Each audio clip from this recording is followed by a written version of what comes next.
The White Lotus season finale is this Sunday. Whose dead body is going to end up floating in that pool? Nobody knows. But the bigger question, is HBO's drip strategy better than Netflix's drop? We have got the answer.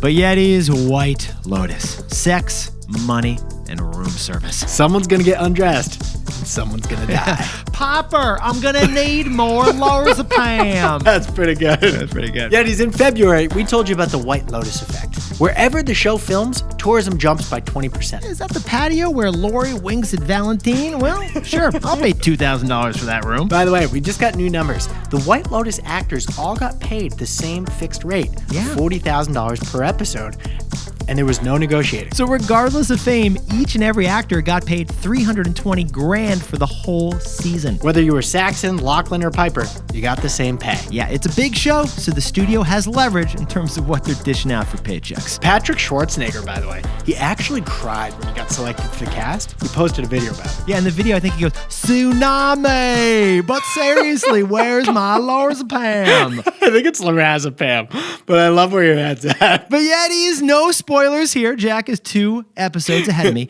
And we noticed that the biggest drama in White Lotus isn't Chelsea's teeth or the brotherly love. It's the publishing strategy. That's the biggest drama. More specifically, the drip strategy versus the drop strategy. Because Netflix lets you binge it all, but HBO makes you wait 7 days for the next episode. We're talking about the delay versus the deluge. The binge blitz versus the trickle treat. The Netflix feast versus the HBO tease. This is the biggest divide in streaming. It really is. Do you let viewers watch at their leisure all at once if they want?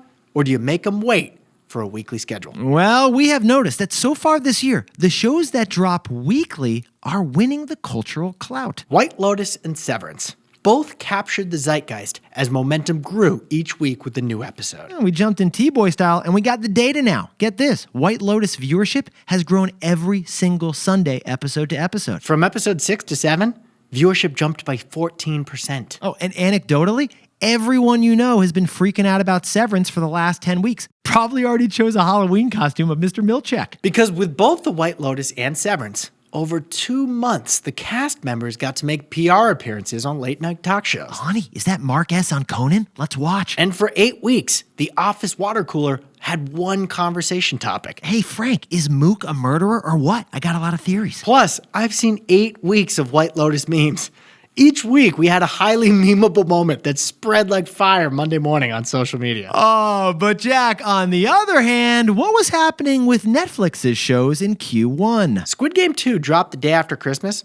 I didn't hear a peep about it. Meghan Markle's show got a lot of publicity that first weekend, but then they both kind of flamed out after a few days. Adweek actually studied a dozen different shows from the last 2 years, and they found that fan engagement is 3 times higher when there's a weekly release schedule versus one big drop. So add it all up, and it looks like the Netflix feast is getting roasted by the HBO tease. We bet your buddies are talking more about Severance and White Lotus than they are Squid Game. What's Squid Game? So Jack, what's the takeaway for our buddies over in media? Sometimes disruption is actually just an interruption. Yetis, when Netflix streaming technology introduced The Binge, it disrupted how we all watch TV. And it was so popular, we assumed that the Netflix way would become the new norm.